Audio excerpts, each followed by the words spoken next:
Pat Odie Murray. You've got a great chat with Pat all lined up. We always look forward to this. Yeah, I'm excited about this today. Katelyn Shelton.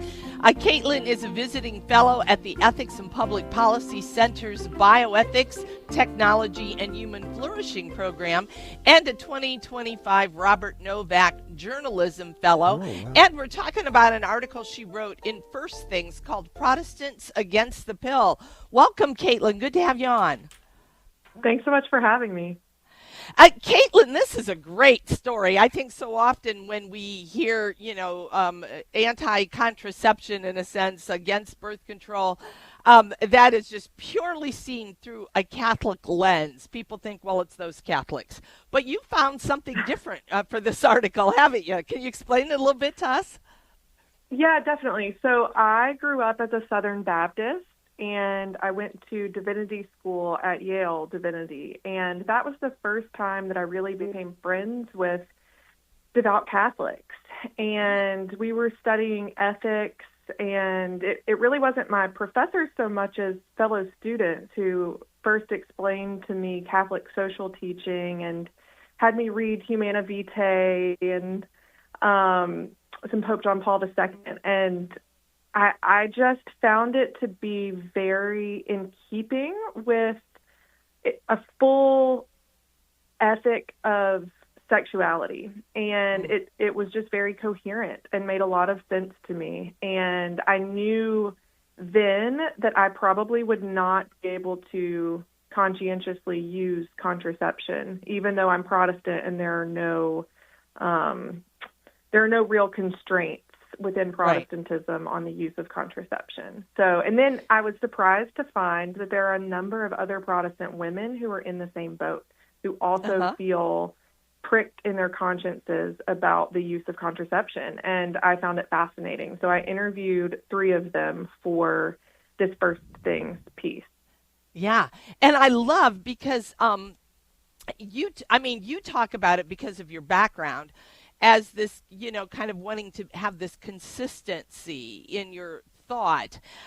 The other women that you interviewed here and other women that you know that are not Catholic, do they kind of come to this understanding the same way you do? Or are there various reasons they have bought into this kind of, we don't want to use this contraception? Yeah, I think a lot of the women that I know come at it from a health perspective. So it's more of this natural law kind of, this is in keeping with the grain of the universe and how God created the universe to work. And it's really interesting. So, and this was also kind of, as at the same time as I was learning the theological arguments against contraception, I was also on a journey, a health journey as well, where my doctor was trying to prescribe birth control. I was single. I didn't want to put synthetic hormones in my body. I wanted to get down to like root causes of some of the symptoms I was having, but my doctors were entirely uninterested in finding those. And so a lot of the Protestant women I know also come at this initially from a health perspective. So they are prescribed birth control, feel weird about using hormones, and decide, you know what, I don't think I want to do that. And then they end up also finding that there are other reasons, theological reasons, moral reasons why they may not want to use birth control. Yeah, I think that's really interesting that they see it from the health perspective, but then it broadens their perspective to understand it's greater than just health. There is a reason why it is healthy for you. And I think one of the things that we see, especially in this article, is that idea that, the world tells us about what reproductive rights are for women. But what you're really getting at here is reproductive rights, right? The right to know what is wrong with me and treat it appropriately, right? Yeah, totally. And it's really incredible. I studied theology, and then I ended up going into politics, and I worked in D.C. at the Department of Health and Human Services on women's health.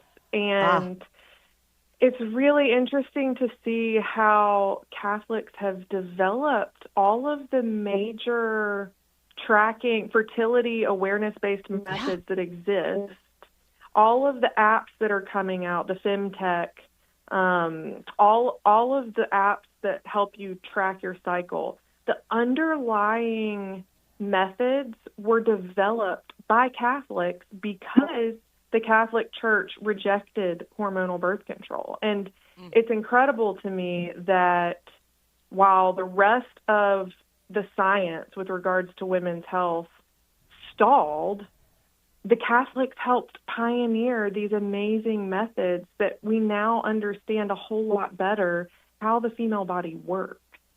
And it's just good healthcare. It should be standard practice that girls are taught how to chart their cycles and what these biomarkers mean and how they affect their overall health and fertility. And I will be teaching my girls whenever they get to that age, and it's wonderful to know as a woman myself, and I wish I had been taught sooner. Well, one of the things that come up in the article too was because not just a woman's health, but one of the women you interviewed talked about it wasn't just about herself, but also for her future baby. Can you explain that quickly to our audience? Yes. So my friend Cheney is very pro-life and has marched in the March for Life for Forever. She's done sidewalk advocacy. And similarly to me, she had friends who were Catholic who explained Catholic social teaching to her. And she also came to believe that, I could never use birth control. But the main reason for her was that hormonal birth control works in 3 specific ways. It blocks ovulation so that no egg is released. And a secondary line of defense is that it thickens the cervical mucus so that no egg can be fertilized. And then a third backup way that it works is that it thins the lining of the uterus so that a fertilized egg cannot implant. And a lot of women don't know that, if you have a fertilized egg and it can't implant, it's an abortion. Right. You're pregnant. Yeah. Exactly. Right. Yeah. Oh, Katelyn, I could talk to you forever about this. This was a great article. Thank you so much for writing it. This is information we need to continue to put out there. Lots of women haven't heard about it. So have a great week ahead, Katelyn. Thanks for having me.